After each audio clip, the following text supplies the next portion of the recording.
Hi, and welcome to our second Arena Futures event. I'm Caris, Chair of Arena Futures, and this event is a part of our mini-series focusing on the cost sector, with today's focus being on school foods.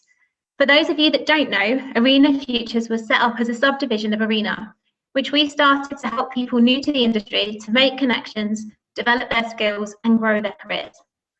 I'm going to hand over to Lorraine, who's Director of Arena, to explain more about Arena and a little more about the running of today's seminar. Thanks ever so much, Caris. Welcome, everybody.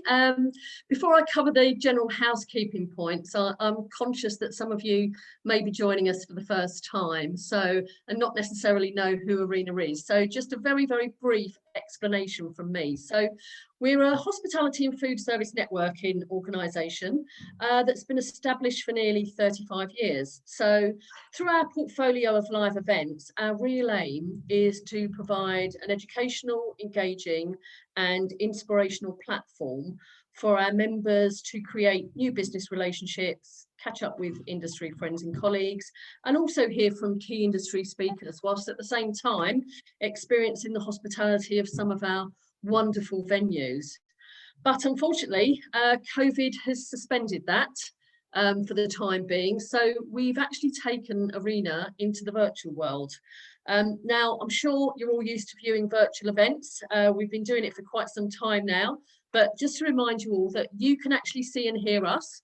We can't see and hear you, but you can actually ask questions throughout the session, either anonymously or so that your name actually shows. And the way in which you do this, you can click the Q&A button at the bottom of your screens and you can ask the questions that way.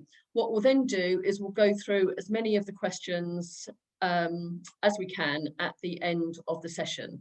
At the end of the session, there's also going to be an event feedback survey, which will automatically pop up in your browser as soon as the webinar ends. Now, it will literally take less than 2 minutes to complete. And we'd really love to hear not only what you thought of today, but also if you're new to the industry or part of the younger generation community tuning in today, what topics you'd actually like to hear about for Arena Futures going forward. So all that leaves me to say is I hope you enjoyed today. And can I now hand you back to Caris to tell you more about today's session and introduce our speakers. Thanks, Lorraine. So for the past year, a lot of the news agenda has focused on the close of hospitality. However, there's an important part of our sector which has remained open and faced into numerous challenges as a result of the pandemic. The cost sector is responsible for NHS food, private hospitals, nursing homes, school meals, government departments, prison catering, and so much more. Many of these places are serviced by contract caterers, and today we have special guests from contract caterers CH&Co. Deborah Humshaw is the MD of Education and Healthcare at CH&Co, with a wealth of experience in food service spanning 30 years. From chef manager to board level director, she has remained passionate about the importance of eating well and the impact of good nutrition. Dan Baldock is a CH&Co project and mobilisation manager, responsible for catering at St Paul's School for Boys. He trained at City and Guilds and worked as numerous restaurants, as well as Coombe Hill Golf Course, Fuller's Brewery, and for John Lewis as Group Executive Chef. In 2007, he entered the cost sector catering world in search of a better work-life balance, and he's never looked back. Nicky Lowe is an executive chef at CH&Co, also based at St Paul's School. He started his career working for Gordon Ramsay Group and worked his way to head chef. After moving into contract catering, he joined CH&Co just as COVID struck last year, and since then has been responsible for feeding 2,000 students, including 32 boarders across breakfast, lunch, dinner, and everything in between, despite the national lockdowns. We are also joined by Ellen Potts, who is a committee member of Arena Futures and works for ISS in operational and strategic project roles. Ellen will join us later to host our Q&A session, so please be sure to use the chat box to get your question in. So without further ado, I will now hand over to Deborah to begin our insight into school food. Thank you, Caris, and thank you everyone for having us this afternoon. It's a pleasure to be here. And really, I thought I would start just to explain a little bit about contract catering and its role within education, because I'm sure some of you have heard all different things under public sector, private sector, etc. Now, CH&Co is a large contract caterer. You know, pre-COVID, we were at 550 million turnover. And education is a significant part of that. And we have some 300 sites where we are feeding children of all ages, right from the nursery up to 18 and beyond.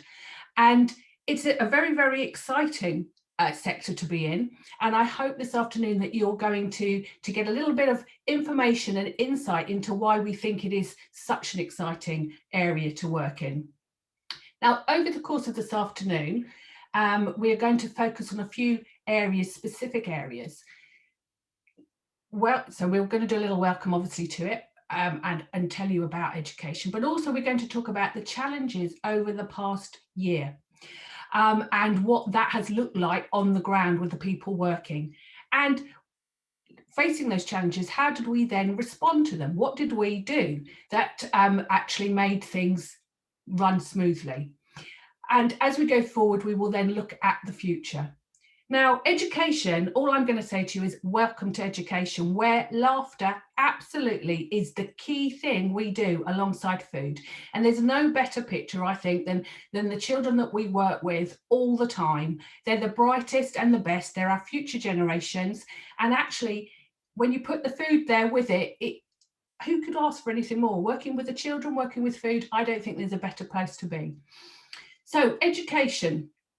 It's made up of different areas. So let me explain. You have independent schools, you have state schools, and further on you have your higher education and further education, but we're not talking about that today. So we have the independent schools and the state schools. Independent schools run on very much a charity basis. So they are businesses in their own rights, and they are funded obviously by parents, but also by the schools as well. So in a very simplistic way of explaining how that works, the school fees from the parents go towards everything that the school provides. That goes towards the food as well, but the school themselves as well within their charity and money raising efforts also pay a subsidy towards the actual operation. Within state schools, it's slightly different, as you would imagine, because you've got the public sector money. So it's all of our money, taxpayers' money going into it. And the way that state schools are funded are very much using the combination of the meals served. So that's what the meals that parents pay for every day, but also the money that is input from the government for free school meals and universal infant school meals. In both parts of the education sector, you deal with a myriad of people. So we have clients. And the clients that we deal with, as you may imagine, are the head teachers. That's it's exactly the same across the sector. But we then have something called a bursar in an independent school who is very much involved and working with all the finances and the projects. And in a state school, you have a business manager doing a similar role. But you also have, as clients, all your pupils and all your parents, because all of those make up what we do. So together, we don't see any difference between state schools and independent schools. A child is a child, and every single child deserves to eat great food. So we don't talk about school dinners, we just talk about great food, and that is what we're about. So we try to inspire a lifelong love of great food as we move along. So everything we do is with that in mind. So hopefully that's given you a little oversight of what the contracting world is doing. Now, in the state sector as well, alongside us within the private sector catering, you have the public sector catering as well. So you will have heard of local authorities. So we deal with the local authorities and local councils as well. So there's a huge range of people that we deal with, but the one goal that everyone has is to feed children well. We have national guidelines that we need to work to. So that's to do, I'm sure many of you have heard about the ongoing conversation with food standards. And that is something as a nation that we're looking at, not only for the nation as a whole, but also within actual establishments, educational establishments. So we are asked to do certain things. So it will very much say how often you can have oily fish, how often you can have chocolate, how often you can have fried food. All of our work has to meet those guidelines. So it's a very diverse area, and it's very exciting. Now, Dan has got very excited and put this slide up already, but I will come to that very shortly. But the purpose of this is really to say, we believe quite wholeheartedly that to make great school food, we need to embrace the whole of society. So when you're within your school, it isn't just about what you do that day at lunchtime, it's about everything, because we have the responsibility and the ability to influence future generations. And as this slide that he's just put back up is inspiring a lifelong love of great food. Dan, you can move on. Thank you. So with the Education Board, it's something that we have set up because this is about teaching in many, many ways. So food isn't just about the food on the plate at lunchtime. Have any of you considered what you could actually learn within a national curriculum using food? So you make teaching practical. So for example, we have heads that actually do have classes taught by chefs that actually talk about, you know, it may be maths, it may be history, it may be geography. One of the schools that I had the privilege of being introduced to, when I first went in there, they had the tiny tots in there, and they had some very large knives and some spring onions. And after my first intake of breath about, oh my goodness, what are they doing with all of those knives? They were actually learning several things. They were learning knife skills, which is actually a life skill. They were learning what the spring onion, particular vegetable that they were dealing with, but they were also learning maths, because they were learning how to cut into certain sizes. And when you consider that, not all of us learn off a piece of paper. You know, if you write lots and lots of words to me on a piece of paper, I probably take in maybe a quarter of it. If you start giving me practical, tangible things, I learn it very much quicker. And it's no different. If you use food as that learning tool, that's what is so exciting about it within education, because you can teach people much, much quicker. We have an obligation as a society, I believe, to teach children from the beginning about nutrition. We only need to look around the world today and our country and say, you know, where has the negative messaging that we are all very, very used to hearing about, don't eat this, it's bad for you, don't do that, it will, you know, it's not good for you. That's, where has it got us really? It's got us with a lot of eating disorders and a lot of health related issues. So actually turn it on its head and say, do you know what, food is great for you. I personally don't count processed man-made items within that, but if you're looking at pure natural ingredients that you can cook really well, really well, it's sustainable, it's environmentally friendly, it tastes fantastic. And if you actually take that back to the classroom and you teach children from an early age a lifelong skill, it will make a difference, because something has to happen, because everything that's gone before it hasn't worked. So we like to take things and turn them on the head. We also talk about how we, you know, the emotional nourishment of what we do. So actually food isn't just about fuel, which children absolutely need, but they need emotional nourishment too. There's a huge wealth of evidence that shows just how much our mental health and well-being is affected by what we eat. Not only what we eat, have you considered as well that when you're in a classroom and you go to your dining room, slightly different in this past year, but we'll address that it's a social interaction. All of us want to feel a sense of belonging. And in school food, that's exactly what you can do. You can encourage that partnership and interaction. In one school that we work with, the children from a tiny age are invited to apply to be a waiter or a waitress. And you may think, goodness me, they're 5 years old, why would they do that? Well, I can tell you there's a waiting list for those interviews, and they have an interview and then they put on their little bow tie and a little apron, and they help each other serve drinks, they help each other peel fruit. That is giving them a sense of worth, a sense of belonging, and a sense of community, all of which is so important. And why not do that? Because if you can encourage that from an early age, you can encourage them into our industry, which is what we all need to do all the time. And smart food really is nourishing food. You know, you only need to look at the great chefs, Raymond Blanc, you said, they have been saying this for years and years. It is now, I believe, getting the messages coming really to the fore, because of what the country and the world has been through in the past year.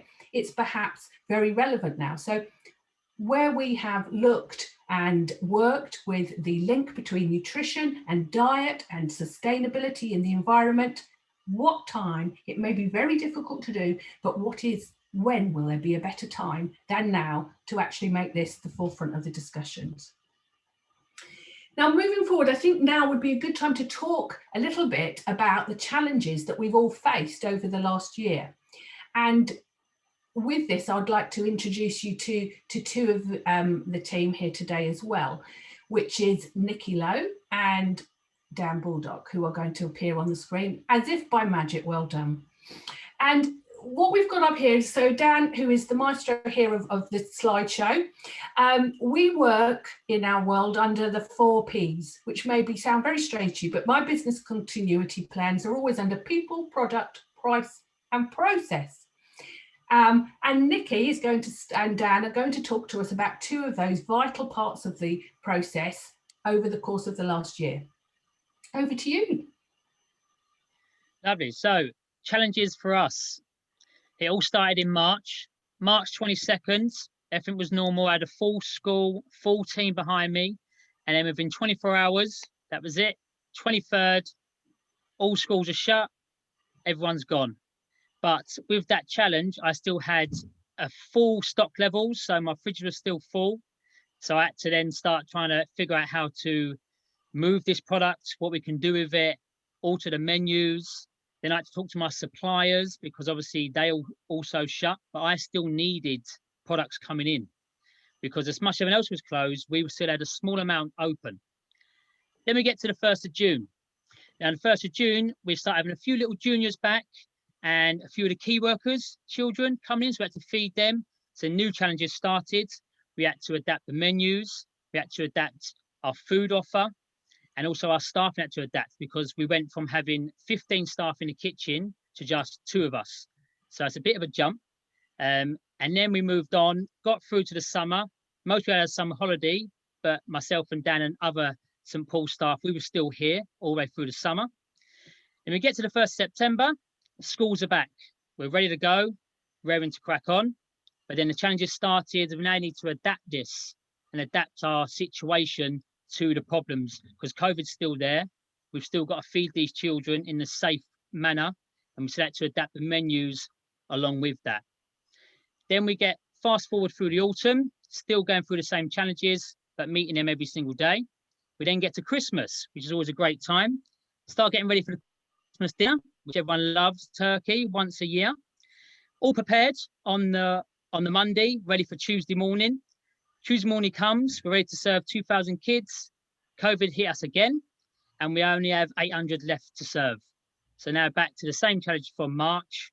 We've got all this product, all this turkey, no kids to serve it with. So we get hit again.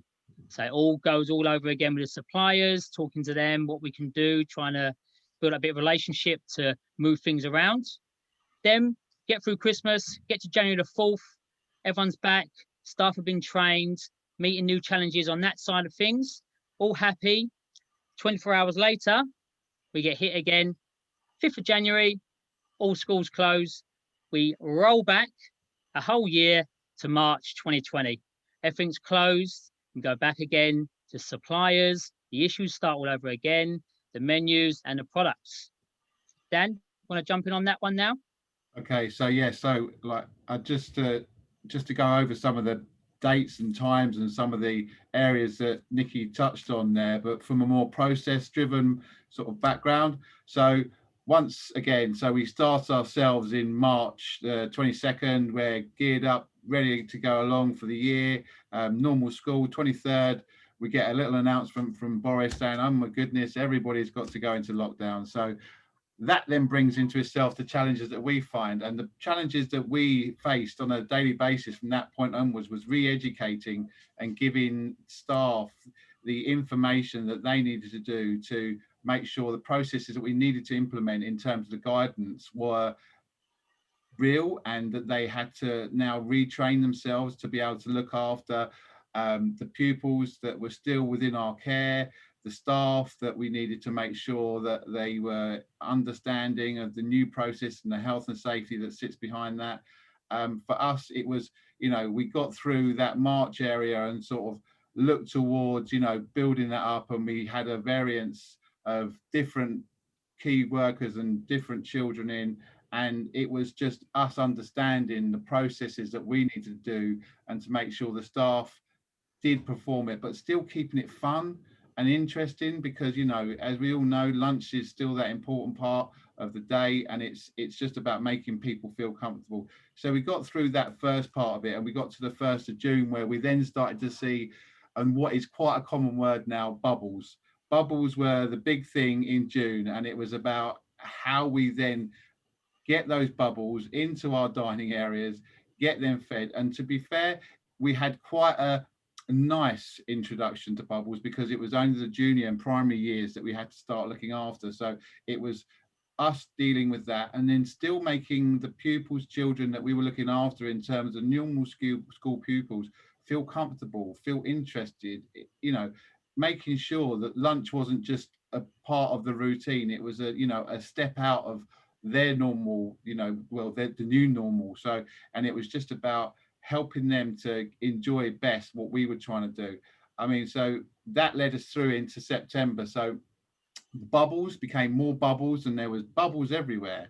So really, it was again us retraining staff that had been on furlough. It was bringing them in. They were giving them the tools to help us to provide this safe, enjoyable environment, and making sure the schools as an institution saw that CH&Co were helping them to just deliver the best possible sort of event in their day. And again, we then, like Nikki said, got all the way through just about until December, when we were going to enjoy Christmas dinner. But who knew that there was going to be more isolation, bubbles would go, or bubbles would burst, as I like to say, and we would have smaller and smaller amounts of people in. And just to remember, this is just what happened here.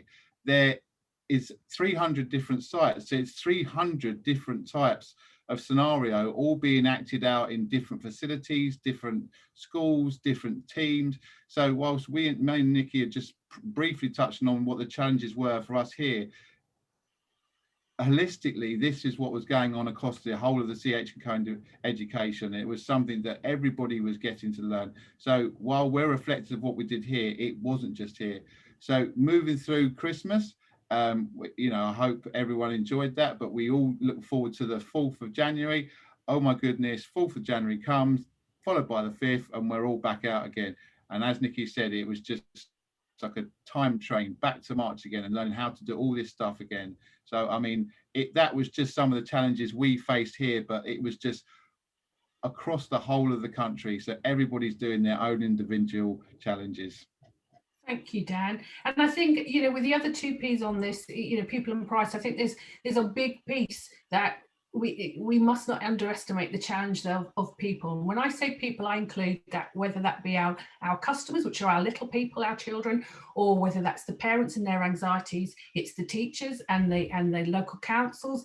All of these people are involved in it with their own anxieties and things that they have to follow, that they've been given guidance and direction by the government and by health bodies. And it's also our teams on the ground, because I will champion them every time, because I feel that the silent unsung army heroes of what's happened in the last year, because we have never closed. Where people have said, well, we've had lockdowns. Yes, we've had lockdowns, and we've had every scenario I could have ever imagined. I couldn't have imagined it. But every single time we've had our people on the ground, in and out. So where Dan and Nikki have very, very eloquently described what's happened, if I give you a very good example, when it's kitchen, if one of our teams had had to go out for self-isolation, or they had an outbreak, we then have a situation where the kitchen closes for 48 hours. We have to provide food in from a different site. We then have to go in and deep clean that kitchen, and then we provide a brand new team whilst the team is self-isolating, because if one goes down, they all go out to self-isolate, because that was the procedure and the policies that we all adhere to in the company. So you can imagine at the height of that, in October, November, it started to really heighten. It was a huge challenge, but at the same time, you've got people being furloughed, being flexi-furloughed, coming back to work, having to be retrained, a huge amount of challenges, which the guys will explain a little bit forward on the next slide, but also the price. And I won't really go into great details about that, but suffice to say that behind all of this, to continue the business, our responsibility as leaders is to keep the business going and to make sure that we're all there at the end of it and everyone has a job and it's all going to be great. So there's a huge amount of continuity going on about, okay, how do we balance this? How do we balance that? So huge demands on those people that are working. And then really, what was our response?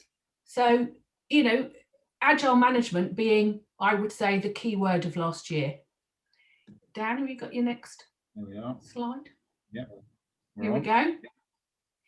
So, I mean, we talked a lot about the challenges. So the responses we created, we were given lots of information. I think guidance is probably one of the most used words over the last 12 months, and I think this is where Nikki and I will do a to-ing and fro-ing on how and what we did, because we talked a lot about the challenges, and Deborah's touched on agile management.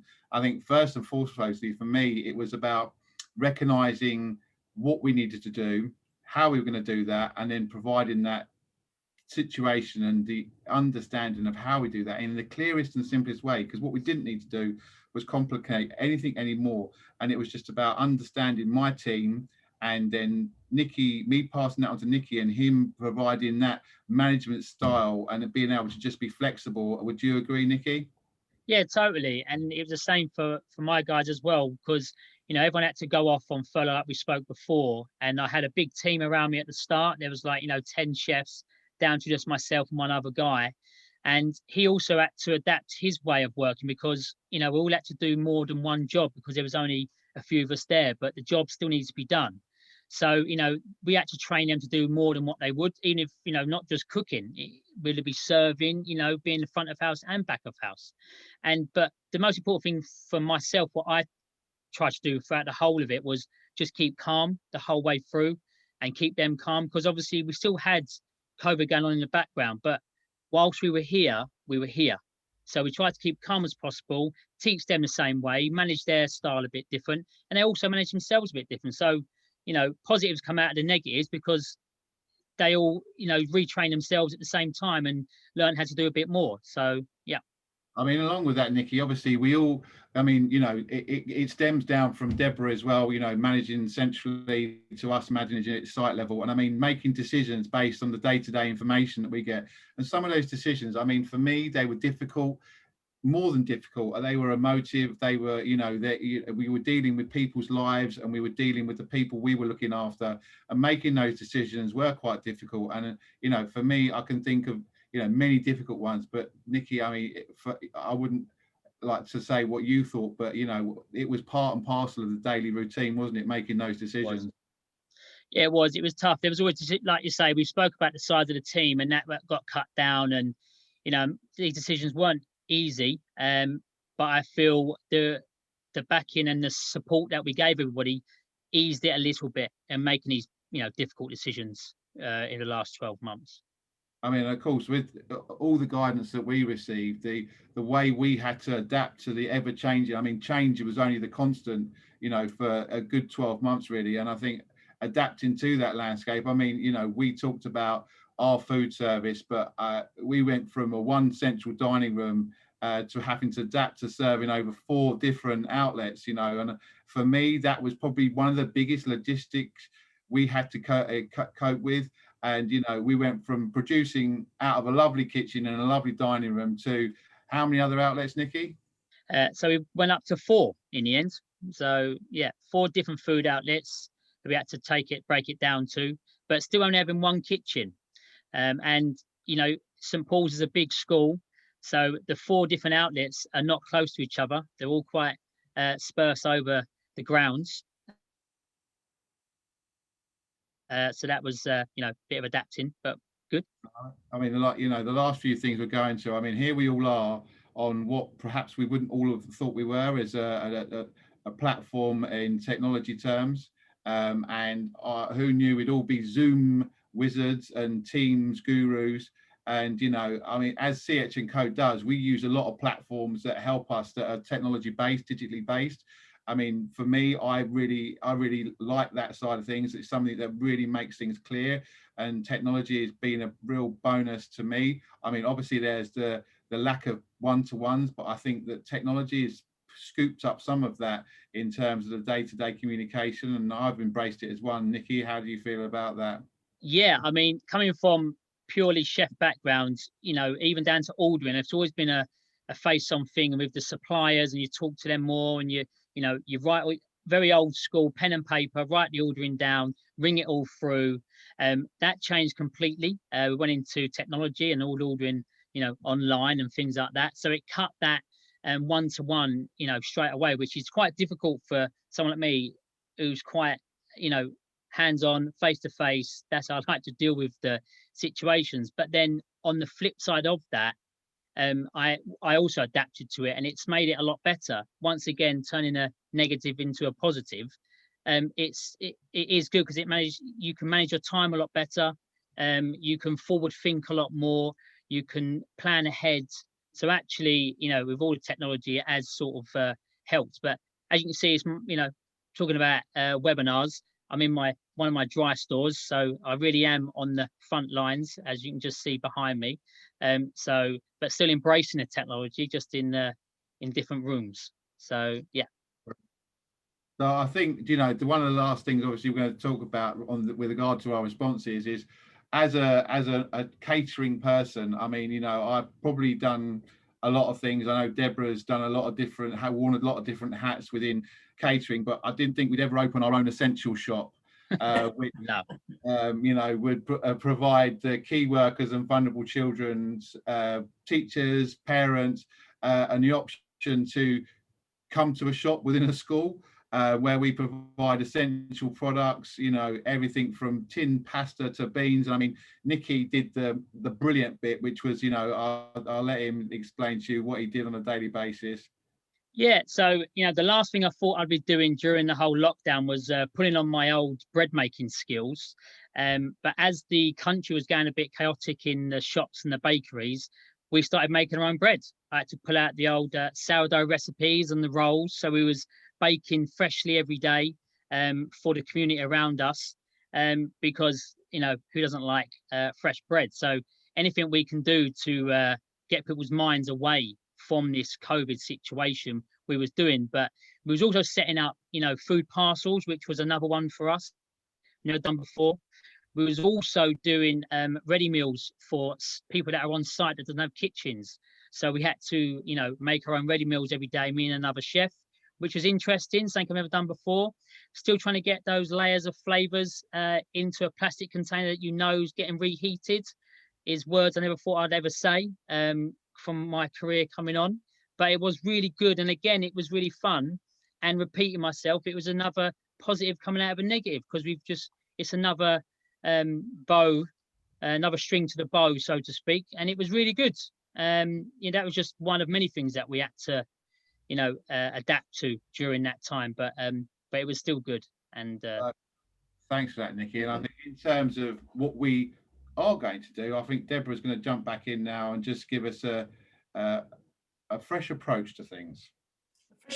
Well, thank you, guys. I think fresh approach. I think it's a fresh approach every day, actually, at the moment, and has been for 365 days. When I look back, and we all took a time to reflect this week after a year of this situation, you have to stand back, and I am both humbled, I'm privileged, and I'm proud to work with the teams that I've worked with on the ground to see how people have adapted. But I think what our key message all the way through this has been is we still have a responsibility to make a difference to every child's life. I think that's become more and more focused within the media, as we all know. But what we did as well, because we do a huge program of interaction with children on a day-to-day basis, and part of what we absolutely love about our jobs is that fun factor and the laughter and engaging with the children, and that has been so difficult to do. But what we did, we chose to use virtual technology, which I do have to say, a year ago you probably wouldn't have got any of us on video, you know, let alone talking on video, because none of us wanted to be seen. And I think, you know, we've all become mini Blue Peter presenters now, which I think is quite fun anyway, and it's quite, you know, quite miraculous. But what we also chose to do was to reach out with the children into their homes. So we used virtual marketing, and we used some of our children that we have as well that actually got involved and cooked and demonstrated and showed that everyone can do it. And you know, we started this off on a sort of a monthly basis, sending something out, sending a little an online brochure, if you like, that with some interaction. It goes out. Well, I mean, we were just overwhelmed. It was phenomenal. The interaction and the enthusiasm and the desire to learn and to be educated and understand food and what it does to us and how it can help us and how we can, as children as well, influence our parents. What great power that is. I remember those days well. And I think that's about, you know, that's what's such a positive from this situation. We want to make every mouthful count, as we alluded to right at the beginning, and that's about feeling good. It's about enjoyment. You know, it's about our society, and it is about sustainability. And you know, I'm really trying to embrace the whole virtual communication, because it's not just to each other on Teams meetings. It is also to our teams on the ground. Where before everyone came back in on March the 8th, we did a big Q&A and explanations and all sorts of things on a Teams rather like this. And I thought, oh yes, about 40 people will rock up to this. Well, it was over 200. And so I was somewhat taken aback. And what I love from that is that the teams on the ground have come back and said, you know what, we really, really enjoyed that. It was understandable, it was approachable. We want one every half term. So we're instantly changing the way that we're doing our learning and development. We're changing how we interact with people. We can get our personalities across much easier than on an email or by a flying visit. So I think the benefit and the fresh approach to this, maybe for many of you who are much more tech savvy, I'm sure in your young lives, there may be some people like myself who's a bit of a dinosaur with it. I actually have harnessed that power, and I can see that growing and growing and growing. So that is certainly a very big fresh approach for us. And I think Nikki's going to talk just a little bit about our fresh approach maybe to cooking. Yeah, so Cook Smart. Cook Smart for us it's all about menu planning, and like we touched on before, we had to adapt in the way we serve our food. And a lot of it had to be done in disposables because of touching it, because we had to obviously separate the areas into 4 different food outlets, one of them being our own grab and go. But now you need to try to turn what would be a beautiful dish on a plate into a disposable that's been clean filmed or wrapped up. So the Cook Smart in there was with colours and getting the levels in there and having people's, you know, because you do eat with your eyes first. And that was the big part of that bit. And then we had to obviously, you know, start talking to suppliers again with the Cook Smart. And so, because again, a lot of product wasn't available, all due down to COVID. So we had to adapt them. But then also healthy eating and getting, you know, one of your 5 a day into something sweet. You know, that's also a Cook Smart, i.e., you know, a courgette and lemon drizzle cake or a beetroot brownie. You know, that's also what we find Cook Smart is, getting them important ingredients in there so the children still get to enjoy it, but then most of all, making it taste and look absolutely fabulous. So, I mean, touching on everything that Deborah and Nikki have said, now, I don't think there's anybody that can walk away from this not having to have been reflective and open to everything that's happened in terms, especially from my side of things, the management and the way I approach and I deal. I think I heard today that you know, which is probably maybe a consistent every day, that no idea is a bad idea. You know, everything has its merits, and I think it's important that everyone, including senior management, junior management, the chef in the kitchen porter, are open and reflective of how things are done and the way which we do it. Because of course we still need to make sure we stick to what we know are the important parts: great, nutritious, safe, fun, healthy food. And it's just the way we approach that, and our management and our reflection on how we can do that. Because my goodness, there's no one that can say that they haven't been touched by some part and in some way where changing their opinion and approach to the management style or the way they deliver something. So where do we go to in the future? Well, for me, I really want to reach out to every single person out there and say, you know, why not be brave? Why not consider working within the education sector? You can have the most enormous fun. I have had, you know, a huge, expansive career across contract catering and food service, and worked in most parts of it, and been very, very lucky to do so. But I have returned to education and made it an absolutely, it is the focus of everything. You know, children are our future. If we can influence and impart our absolute love and enjoyment of food, our knowledge of nutrition and how it impacts our world and ourselves and our health, why wouldn't you want to do that? It's fun. You can influence so many things. And, you know, it's incumbent upon us all to challenge the role of food, not only in society, but in schools. It starts right from the beginning. And if we can make a small difference to however many people it may be, then we have done something so worthwhile that why wouldn't you want to be part of it? So I do challenge everyone, because a lot of people go, oh, absolutely not. Am I working in school food? Well, there's one chappie here who's just going to tell you why he did that, and perhaps bring it more to life as well, because I can only tell you it is the most fun. It's hard work, but the rewards and the enjoyment and the instant gratification you get from children is beautiful. Nikki. Yeah, so as Deborah just said, I was one of those. You know, from my background of being in Michelin-star restaurants to, you know, boutique contract caterers to, you know, fine dining, hospitality, now into schools.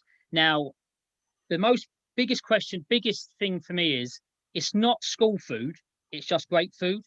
And that's something that we say all the time here at St. Paul's. But believe me, from my background to here, I'd never thought, you know, a few years ago that I'd be in schools, because I was one of those. I'd think school food, that's ridiculous. I've worked for Gordon Ramsay, I've worked for all sorts of names. But you know what? It is the total opposite to what you'll think. And now in the restaurants, I always used to say to my staff, today was great, but tomorrow's going to be amazing. And I still say that now to my staff here at a school, because it's not just a school. You know, the food that we produce, I stand by, and I'm so passionate about it that it's just some words can't describe it, but truly are. I'm influenced by this. I've been here a year, and I'm just looking forward to the next few years. You know, just a small little snippet. Thank you. So, I mean, just to sort of wrap up a little bit on just this little part of it, I mean, there's a very vociferous, fun guy that, you know, you may or may not have heard of, Guy Fieri, who, you know, it's just important that cooking is all about people. Food is maybe the only universal thing that really powers us to bring us all together. No matter what the culture, everywhere around the world, people eat together. And in schools, it's the same. There's no difference. And why not, as Nikki says, come and learn about what education can give to you and what you can give back, because we're just here to provide great food to the next generation.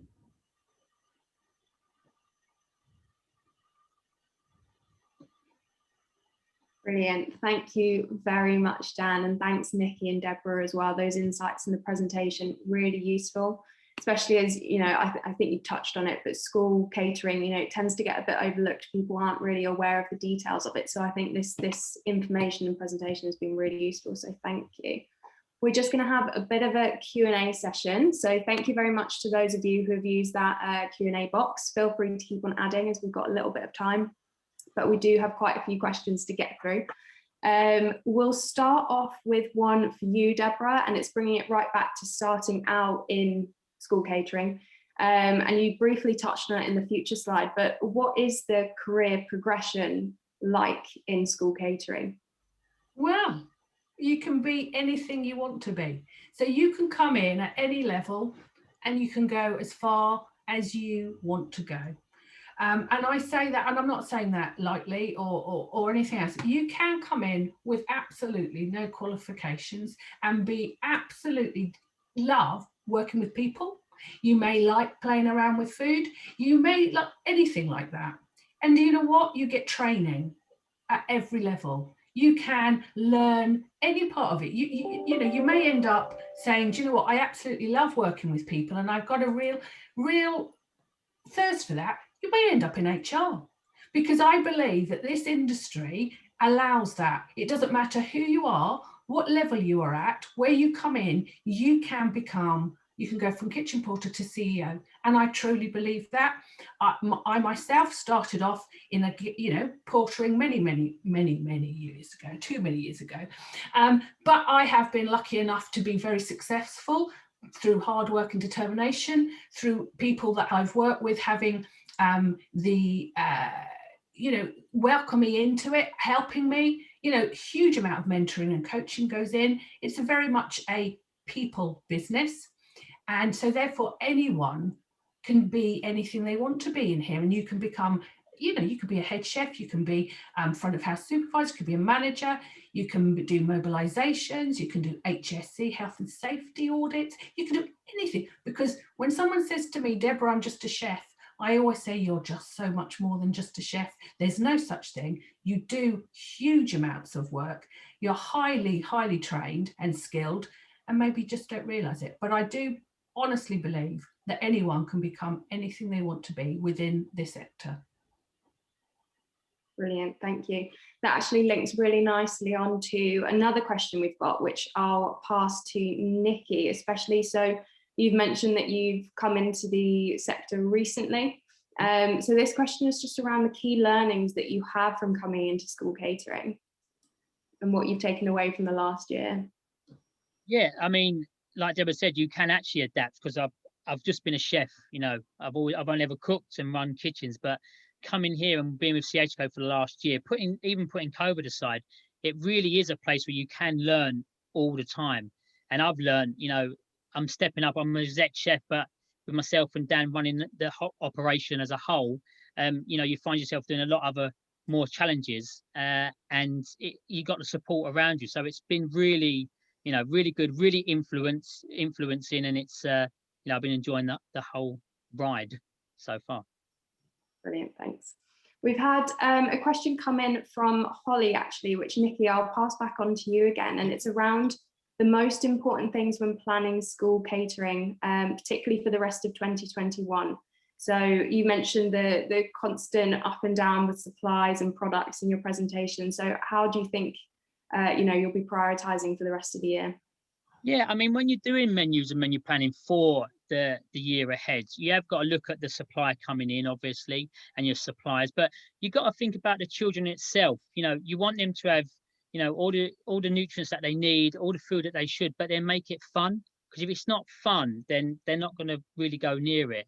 So it still needs to obviously taste good is the most important, but it needs to look good. But you just need to also, for us, it's more understanding an ingredient and using it more versatile instead of just one way. Instead of just using a potato, use it a bit more freely and a bit other ways, or a grain of some sort. Try and get more than one ingredient in there. If it's a bolognese, we try to put some more inside there, lentils or something like that, more vegetables inside. So, plan ahead that way, because also pricing is going to go up as it has already, and it won't stop.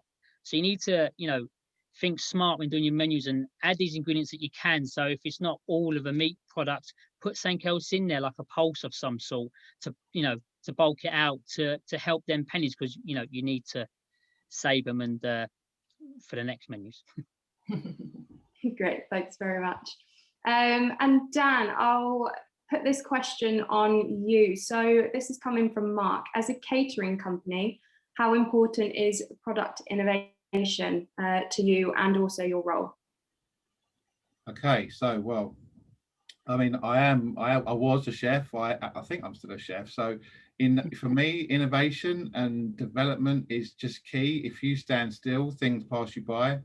And if you're not innovating, and I mean, you know, it's not about changing everything. It's just about looking how best to develop the tools and the processes you have, and innovation is just sits hand in hand with that. And it's about thinking about your key stakeholders, about how they would look at something and how best you can make it fit to them, because, you know, it's not one hat fits all. It's about just pushing those boundaries. And I you know, I'm a father, so I've taken a lot of inspiration from my children over the years, and just within education, because that's what my real passion has been and is. It's about listening to them, because, you know, that's who we're looking after, and it's about not losing sight of, we must make sure that they're inclusive, and innovation doesn't mean you exclude. It's about inclusion. It's about everybody benefiting from that development and innovation. I guess that that point that you had on the kind of improving processes has been even more important this year, and it kind of stems to what Deborah was talking about in terms of agile kind of management and the response that you've had to have to COVID. So we'll move on to a question actually surrounding COVID, which Deborah, I'll ask you to answer. And that's around the during COVID, how many state school meals were hot and not a supplied packed lunch, but also what is the uptake of these school meals like now compared to before COVID? Wow, well, that's a loaded question, isn't it? Because that's the one question that everyone wants to know. Well, I would like to say, and I'm very proud to say, that we are, as everyone returned on the 8th of March, we went back straight to pre-COVID levels, which I was myself quite staggered about, because, and the reason I was staggered is because in September, when everyone came back, it was tough. It was tough. People, we were probably at less than, you know, people were ranging between 20 and 45% below where they normally were within their meals in state schools. And a lot of that was down to this huge number of packed lunches because of the bubbles, and people going in and out and changing, and it was an extraordinarily challenging time. And at that point, it was very, very high numbers of packed lunches, and thus that pushed down a lot of the uptake. And remember, within that becomes the whole free school meal scenario as well. So that's quite a difficult one. But what we are so thrilled at is when we've come back, we are at less than 1% of our schools on packed lunches now. Our numbers of our uptake has gone back up, and we are looking at going back to 100% hot meals after Easter. So that is a phenomenal turnaround from where we were before to where we are now. What I would just caveat that is now, you know, we're week 3 into the return of schools, and the infamous bubbles and going home have returned. And I do think that will probably be my legacy in this whole thing is bubbles. I am absolutely, you know, it just bubbled out really. But what we have seen is it's now increasing again, week 3. Obviously, we've got schools closing for Easter, some this week and the rest next week. And you know, I suspect that will be just in time before any more, and then we'll have to see what happens again after. But it's been, yeah, it's good news right now. Great, thank you. I think the next question for Nikki, so I'm glad you've just unmuted yourself. It's around the morale that you guys have had to maintain within your team. So obviously you've been through a lot in the last year, and you've mentioned kind of things that you'd say to your team day in, day out, but what are the most important things that you found to kind of keep your team motivated and happy during this time, or as much as you possibly can? Well, actually, a good thing, the easy part for me is food does bring everybody joy anyway. And, you know, we're always learning in the kitchen, so we're always trying something new, which always brings a chef out of themselves anyway. So, you know, the point is, you know, like we always say, you leave it at the door. So what happens on the outside, that's fine. But when you're in here and in the kitchen, you know, we're at work. So whatever's going on, that can stay there. It will still be there after work. So let's in here, enjoy it and just try and get on. But the whole point, and funny enough, is it's all about learning. So it's ironic being in a school, because that's what I teach the staff and the chefs every day. So it is that morale boost, just keeping them going and keeping yourself calm and sort of, you know, forward thinking, and don't worry about what's going on outside. Let's concentrate on this food, this dish or this dessert now, and then we can go from there. So, you know, food does make everyone smile. So when you're cooking it and trying it, you know, you get to smile a bit more. So I think that's sort of what it is. But the most important thing is just to keep calm and just, you know, do what they all do best. Which I always tell them that you do what you do best, and that's cook, you know. So yeah. Brilliant, that's lovely, thank you. Deborah, I'll ask you the same question as well with your teams that you're surrounded by as a slightly different perspective. What would I say? I think it's about valuing people and ensuring that you take time to listen, because a lot of people have got all sorts of different anxieties, different concerns, different worries, and you know, compassion and empathy are two of the things that perhaps people don't always associate with managing. And actually leading and managing people, you do need both of those and even more so in huge quantities. And you need to be, yes, we have a business to run, we need to do it, but you need to listen to people, you need to step back and come up with solutions that everyone buys into.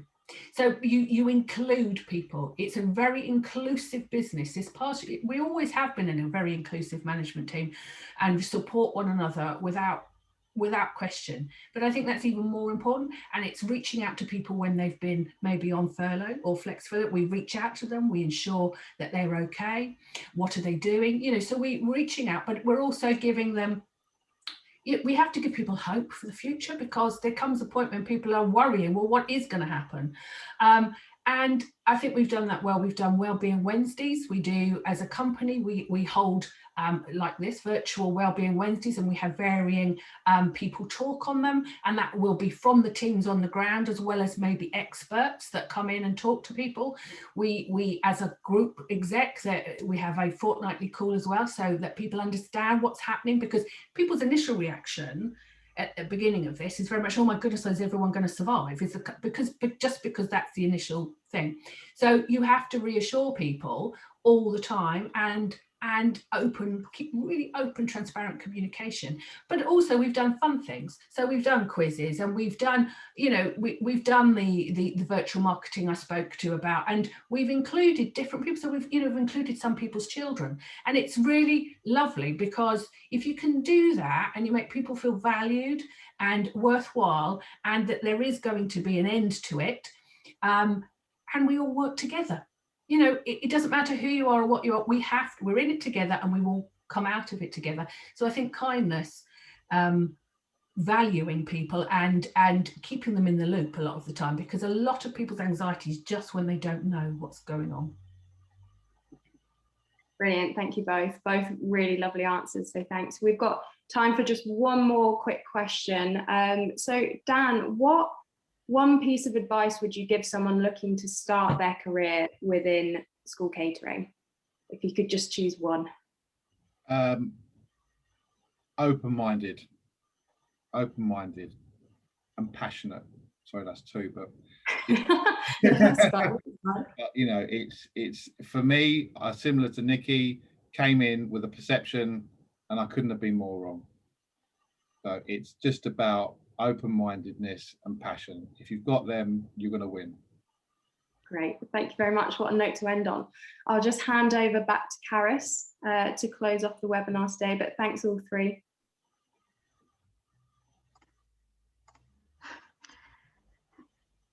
Thank you, Ellen. I seem to have disappeared, but I think you can hear me, but my face is not showing I don't know why. But look, I'd just like to say thank you to Ellen and thank you to everyone for attending today and for asking your questions. And also a special thanks to our panelists, Deborah, Nikki and Dan, for sharing such interesting insights into the school catering world. I think we can all agree that school food is evidently so much more than school dinner. So thank you also to Arena and in particular Lorraine for hosting this session today, and to all of you for joining. Do look out for our invitation to our next event, which will be a focus on health sector looking at hospitals. We'll announce that via email and on our LinkedIn page. Thanks again, everyone, and stay safe. Thanks, everyone. Bye. Bye-bye.